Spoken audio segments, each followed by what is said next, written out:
Je propose de parler donc de ce combat entre féministes, je le disais, donc des femmes d'horizons assez divers. Catherine Deneuve parce qu'elle est très connue, mais aussi notre amie Elisabeth Lévy ou Catherine Millet ont publié donc cette chronique dans Le Monde d'hier, en disant attention, n'allons pas trop loin dans la dénonciation et méfions-nous du féminisme qui est une forme de haine des hommes. Cette tribune a valu une réponse assez vive des féministes qu'on peut peut-être qualifier de radicales, chacun en jugera, notamment Caroline de Haas. Elle était ce matin au micro d'Europe 1. À chaque fois que vous banalisez ou vous délégitimez en fait ces violences-là, moi je pense qu'en effet, vous laissez plus de place aux agresseurs et moins de place aux victimes. Dans cette tribune qui a été publiée dans Le Monde, on retrouve en gros tous les stéréotypes, toutes les idées reçues qu'on scoltine tous les jours à la machine à café au bureau ou dans les repas de famille.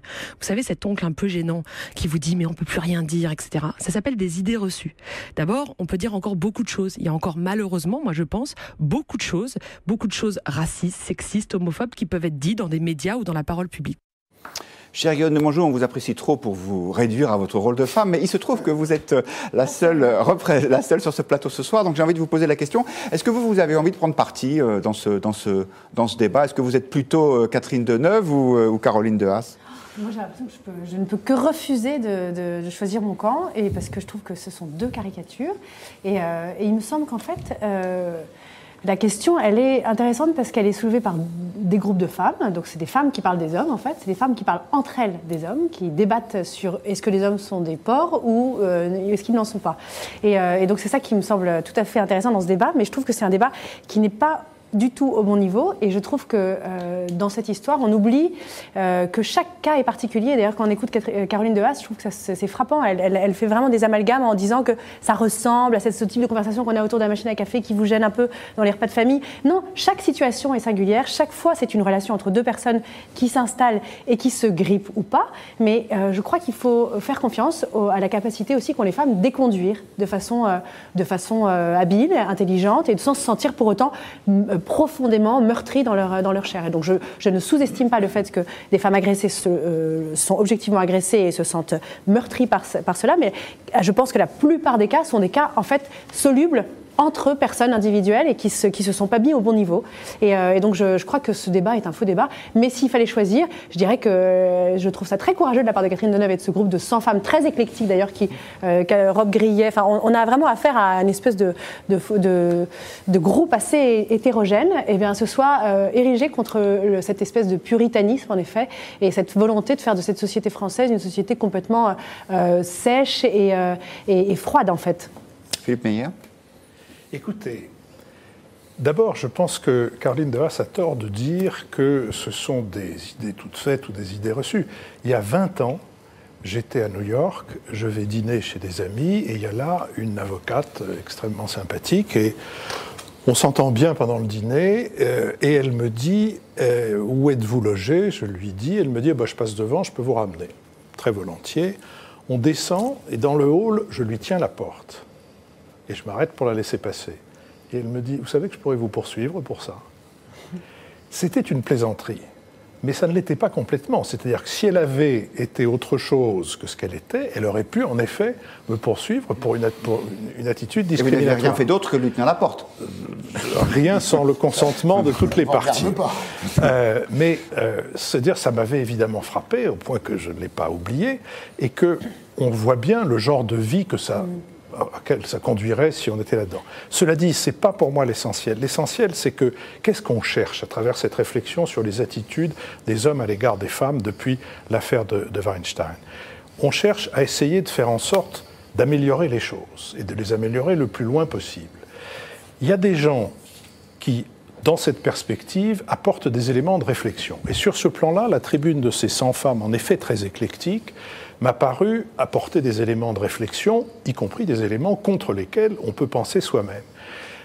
Celle qui est signée par Caroline de Haas et ses amis me semble avoir comme but, comme plaisir, j'allais dire comme jouissance, mais je ne sais pas où je vais me retrouver demain matin, la guerre civile. Alors, effectivement, si on veut la guerre civile, il s'agit de distribuer des postures, de distribuer des rôles, de distribuer la méchanceté et de dire on ne discute pas, ceux qui discutent sont d'ores et déjà des collaborateurs. Moi, je n'ai aucune envie de vivre dans cette société-là, d'autant plus que je trouve que d'une manière générale et très au-delà de la question du rapport entre les sexes, la tension dans la société est extrêmement forte, l'agressivité dans la société est extrêmement forte et cette qualité formidable qu'on appelle l'urbanité est quelque chose qui s'est beaucoup amoindri au cours des dernières années. Et je précise que la réponse de Caroline Dehas à laquelle vous faites allusion est disponible sur le site internet de France Info. On parlait de l'urbanité. Jean-Baptiste Emergent, qui est un garçon parfaitement urbain, du Figaro.fr nous a rejoint. Jean-Baptiste, qu'est-ce qu'on en dit? Est-ce que c'est aussi urbain sur les réseaux sociaux que sur ce plateau, le débat sur ce sujet? Oui, non, comme souvent, et même en général, c'est pas très urbain sur les réseaux sociaux, notamment sur Twitter, où les communautés s'affrontent. Bon, ça fait à peu près 24 heures que les mots volent, que les insultes fusent entre ces collectifs, qui à la fois un côté de collectif qui va soutenir Catherine Deneuve et sa tribune, un autre côté le collectif de Caroline Dehas, tout un ensemble de collectifs autour de Caroline Dehas qui sont quand même un peu plus virulents et plus mobilisés que du côté de Catherine Deneuve. Peut-être un gap générationnel, mais aussi un gap idéologique. J'ai pris un premier tweet qui vient de Loubna, qui se dit très déçu de Catherine Deneuve. Beaucoup de fans qui se disent un petit peu déçus ou alors choqués de la prise de position de cette femme qui n'avait pas énormément pris la parole sur le sujet. La politisation d'acteurs est assez souvent choquant. Ségolène Royal, elle qui est une actrice politique, trouve dommage que notre grande Catherine Deneuve se joigne à ce texte consternant. Pas mal de personnalités politiques. Marlène Schiappa, je crois, n'a pas encore pris la parole, ou la prendra-t-elle? On ne sait pas. La militante féministe Caroline Dehas, elle critique déjà naturellement hier. Elle dit les femmes qui signent une tribune dans Le Monde pour défendre le droit d'agresser sexuellement les femmes, donc elle regrette, et elle dit qu'avec un peu d'ironie que 2018 s'annonce bien. On pouvait un petit peu sentir qu'une tribune allait être dégainée aujourd'hui. Dans cette tribune-là, donc parue sur France Info, elle dit que cette tribune est un peu le collègue gênant et long, fatigant qui ne comprend pas ce qui est en train de se passer, c'est ce qu'elle disait tout à l'heure au micro. Et elle ajoute, alors c'est un petit peu long, mais je trouve que c'est important de le dire, nous avons le droit fondamental de ne pas être insultés, sifflés, agressés et violés. Nous avons le droit fondamental de vivre nos vies en sécurité. En France, aux États-Unis, au Sénégal, en Thaïlande ou au Brésil. Et ce n'est pas aujourd'hui le cas. Et effectivement, elle internationalise un petit peu le sujet. Non, pardon, mais c'est une façon... On prend une réalité qui est inacceptable. L'insulte, l'agressivité, la manifestation physique de violence. Et on transpose ça comme si c'était, de manière permanente, le type de relation qu'un garçon, quel que soit son âge, ou un homme, quel que soit son âge, se propose d'essayer d'envisager avec une partenaire qu'il espère consentante. Ou inversement. Mais enfin, il y a peu de plaintes sur la violence des femmes faites aux hommes, bien qu'il y ait des femmes qui battent leurs hommes. C'est une chose que j'ai découvert quand je travaillais en psychiatrie. Et quelquefois, elles sont très violentes, mais ce n'est pas le sujet. Donc, c'est à partir du moment où on transforme toute espèce de rapport de faire sa cour en un rapport d'insulte et de violence, alors évidemment, on a la réponse à sa question. Est-ce que c'est acceptable? Ben non. Mais la tribune de départ était choc. Ça portait directement au physique de beaucoup de personnes. Caroline Dehas est donc félicitée sur Twitter. Effectivement, la communauté est un peu plus mobilisée. Bravo pour cette réponse. Ouf, un grand merci, une tribune intelligente. Bravo et merci. Je tiens à rajouter quand même que la tribune de Catherine Deneuve avait été aussi félicitée. Pas trop sur Twitter, mais beaucoup sur le site du Monde. C'est ce que relevait tout à l'heure Guillaume. Donc beaucoup de merci. Partout, les communautés s'affrontent comme d'habitude. Beaucoup de polarisation. Le seul point de différence, c'est que Catherine Deneuve est la grande Catherine et donc elle est connue dans le monde entier. Et là, donc, on peut voir beaucoup de tweets et beaucoup de médias du monde entier qui relaient justement cette tribune, là où Caroline Dehas n'existe pas. On a le Time, BBC Mundo, alors c'est en espagnol, peut-être que Guillaume pourra nous faire la traduction. Moi, je ne parle qu'allemand, donc je vais parler du Zeit, qui parle de la Schauspielerin, donc l'actrice Catherine Deneuve, qui alerte sur les femmes et les conditions des femmes. Et donc le vrai sujet et la vraie différence, et si on peut dire qu'il faut dire quelqu'un a gagné ou perdu, clairement Caroline Dehas a perdu. Elle a gagné sur la mobilisation en ligne sur Twitter, mais c'est assez restreint au niveau mondial et international. La communauté des acteurs qui avaient déjà été sollicités reprend et c'est Catherine Deneuve qui gagne. Catherine Deneuve, et pas Caroline Deneuve. Merci. Merci Jean-Baptiste Emergent. Bienvenue à tous les internautes qui se connectent. Bienvenue notamment au droitiste qui nous dit on ne peut plus rien dire. Mais si, cher ami, ici on peut dire les choses. La preuve, c'est qu'on est là. Alexis Lacroix. Je ne pense pas tout à fait comme nos amis. Je rejoins plutôt le point de vue de Guillaume, pour le coup. Je suis évidemment le premier, d'ailleurs je l'avais dit à votre micro, Guillaume, je me souviens, avoir mis en garde contre le haro sur Weinstein. car effectivement, il y a dans ces processus-là, si vous voulez, il y a toujours la tentation de la chasse aux sorcières et de la stigmatisation a priori. Mais je crois qu'il faut savoir de quoi on parle. Si on parle de la liberté de draguer, puisque c'est ce que revendique, à juste titre pour les hommes, Elisabeth Lévy. Évidemment que la bande de Millet, etc., ont raison. Évidemment qu'on est entré dans un processus où il faut faire attention que les mises en cause du harcèlement ne débouchent pas sur un soupçon jeté a priori sur tout dragueur, comme on dit vulgairement, un peu lourd. Mais je ne crois pas que les féministes les plus engagés parlent essentiellement de cela. Et c'est pour ça, cher Philippe, que avec toute l'amitié que j'ai pour vous, je suis légèrement en désaccord. Je crois que les féministes les plus militantes, elles parlent d'autre chose. Elles parlent de situations où le harcèlement prend des formes physiques plus que lourdes, c'est-à-dire vraiment importunes. Et donc, je suis déçu, j'aime beaucoup Elisabeth Lévy, mais je pense qu'elle ajoute à la confusion de ces débats en disant « je plaide pour que la liberté du dragueur d'importuner ». Non, il n'y a pas de liberté du dragueur d'importuner. Si on est attaché, comme vous le dites, cher Philippe, à l'urbanité de la civilisation française, on doit savoir qu'il y a des manières de draguer qui ne sont pas acceptables et qui ne sont pas défendables. Et je ne crois pas que ce soit cédé, comme le fait Marlène Schiappa, par exemple, à un totalitarisme d'un nouveau style néo-orwellien, comme disent pour nous effrayer tous les néo-réactionnaires de service qui écrivent ici ou là. Je ne crois pas que ce soit cédé à ça que de mettre en garde contre les formes absolument inopportunes de drague. Vous avez, notamment dans les quartiers où sévit un certain islamisme, une manière de parler aux femmes, de toucher les femmes, même de les regarder, qui est inadmissible. Et donc mettre en cause cette manière-là, franchement, c'est pas faire reculer la décence commune chère à Orwell, c'est pas non plus toucher à l'urbanité de la civilisation française, c'est bien plutôt la renforcer. Alors par ailleurs, je suis d'accord avec vous, Caroline de Haas est une idéologue étriquée, mais elle a face à elle des gens qui sont tout aussi idéologues et tout aussi stupides. Je n'ai aucune admiration moi, pour les combats de Catherine Millet. Je pense, si vous voulez, qu'on a le droit on a le droit de défendre la soumission masochiste, mais on ne peut pas confondre des choses absolument privées avec des engagements sur des questions aussi délicates. Et donc, je ne fais absolument pas mien cette tribune, les positions affirmées par cette tribune du Monde. Je pense qu'elle est parfaitement excessive et qu'elle ajoute dans sa confusion à une sorte de confusion générale des esprits. En fait, on a affaire, à mon avis, et là je rejoins Guyonne, à deux positions totalement caricaturales et au clash, pardon de le dire comme ça, mais au clash de deux imbécilités. En tout cas, donc voilà, vous n'êtes ni l'un, ni de Neuve, ni de Haas. Vous ne pensez... Pardon.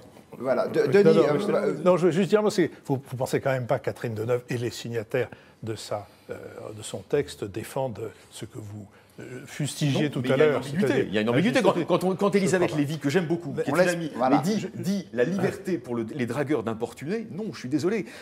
La civilisation, c'est pas la liberté pour les dragueurs d'importuner. Vous nous l'avez dit. Juste un mot pour dire qu'il faut quand même noter qu'à cette tribune de Catherine Deneuve et des autres signataires, peut-être faudrait-il ajouter un certain nombre de réactions au licenciement d'un présentateur de jeux télévisés, qui lui-même dans le genre grosse blague lourde dont on pensait même que plus personne ne les faisait. Enfin, il faut vraiment. Bon. Et ce qui m'intéresse, c'est pas de prendre parti sur cette affaire-là, c'est de voir que dans cette affaire-là, comme dans l'autre, il y a dans la société un mouvement de gens qui disent attention à trop loin. Attention, oui, c'est ça, à la multiplication des règles. J'ai pensé à un truc, c'est une phrase du dialogue des Carmélites, que j'ai toujours trouvé un truc, où la mère supérieure dit à la jeune Blanche de la Force, qui voudrait être religieuse, mais qui probablement n'a pas ce qu'il faut pour, et la jeune Blanche lui dit, mais ma mère, la règle m'y aidera. Et la mère supérieure lui dit, ma fille, c'est pas la règle qui nous garde, c'est nous qui gardons la règle. Merci. Denis Tillinac. Je vous passe la parole. Je salue les très nombreux internautes qui nous suivent, notamment sur Facebook, Lulu, Jeannette, Populus, Rachid. Et je vous cite cette intervention intéressante de JLR qui nous dit « Les gens croient que les féministes veulent interdire tout contact entre les hommes et les femmes dans la rue. Non, ils veulent juste que les hommes comprennent que non, ça veut dire non. Et c'est tout. On peut draguer, mais il faut respecter la vie des femmes quand elles disent non. » Denis. Oui, c'est pas facile de savoir a priori si un dragueur est... bien intentionné ou pas Bon, il est intentionné. Non, mais s'il devient important ou pas, on le sait qu'après. Ouais. Donc il faut bien qu'il tente quelque chose. Et qui va évaluer si quelque chose c'est trop ou juste assez ou pas? pouvez pas le savoir. Non, le fond du problème, derrière tout ça, il fallait bien qu'il y ait cette tribune, parce que bon, derrière un soi-disant combat féministe pour l'émancipation de la femme, qui a eu toute sa légitimité depuis 2 siècles qu'il existe, on a des radicalisés, idéologues, qui veulent nier l'altérité du masculin, du féminin. Jung aurait dit de l'animus, de l'anima. Ces relations entre l'animus et l'anima dans notre civilisation, ça a donné l'amour courtois, ça a donné la carte du temps, ça a donné le romantisme, ça a donné tout un jeu subtil, délicat, littéraire, musical, pictural. Toute notre culture a été construite sur les relations de séduction, sur un éternel féminin qui est la femme concrète avec ses droits, mais qui est quelque chose qui la dépasse, quelque chose de plus inaccessible, quelque chose qui est tissé par le plus beau de notre imaginaire. C'est tout ça que sont en train de nier quelques... Donc il était bien que des féministes... Bon sens, je rappelle quand même que Catherine Millet ou Catherine Robbe-Grillet peuvent difficilement passer pour des carmélites, donc non, c'est pas mal. Alors le débat est tronqué parce que personne défend le viol, la violence faite aux femmes, les femmes qui se font tabasser tous les jours. Ça, c'est un combat légitime. Bon, mais le combat pour vouloir absolument neutraliser, banaliser le masculin et féminin pour fabriquer des femmes qui ne seront plus que des hommes au féminin, eh ben, ce combat est illégitime, il nous amène tout droit dans le meilleur des mondes d'Huxley, et ça, j'en veux à aucun prix. Donc, bravo pour cette... bien que je n'ai pas une passion pour Deneuve, je préfère quand même d'autres, qui, dans un autre combat, il y a quelques années, ont pris d'autres positions. Guillaume, vous aurez le dernier mot. Juste sur en fait, ce que vous dites, Denis, est tout à fait, pour moi, juste et me renvoie à tout un imaginaire qui me plaît beaucoup. Mais je crois que l'arrivée des écrans au milieu des gens, les relations qui se passent par Internet, les relations amoureuses, le manque de relief de ce type de dialogue. Les relations amoureuses par Internet, par définition. Mais les relations qui se nouent, la violence de ces relations-là, à travers les images choquantes, tout ça un peu fait voler déjà un peu en éclat cet aspect carte du tendre, imaginaire et tranquille approche, etc. Il faut le restituer. Donc, voilà, il faut le restituer. Il faut le réinventer. Heureusement, il reste... Il n'y a pas de relation d'amour sur Internet, mais il y a des relations de violence. De violence. Et là, pour le prédation, coup, une espèce de libération de ce qu'il peut y avoir de plus brutal et de plus agressif à travers un vocabulaire. Non, c'est pas nouveau. Ce qui est nouveau, c'est le moyen.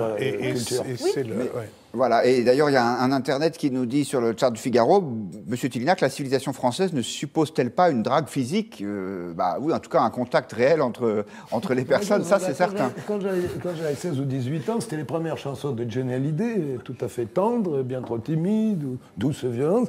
On faisait des slows. Qu'est-ce que c'est qu'un slow, sinon un mime sexuel qui faisait qu'au bout d'une seconde et demie de danse, je me rêvais avec la dame dans un lieu plus discret. On a eu peur, Denis.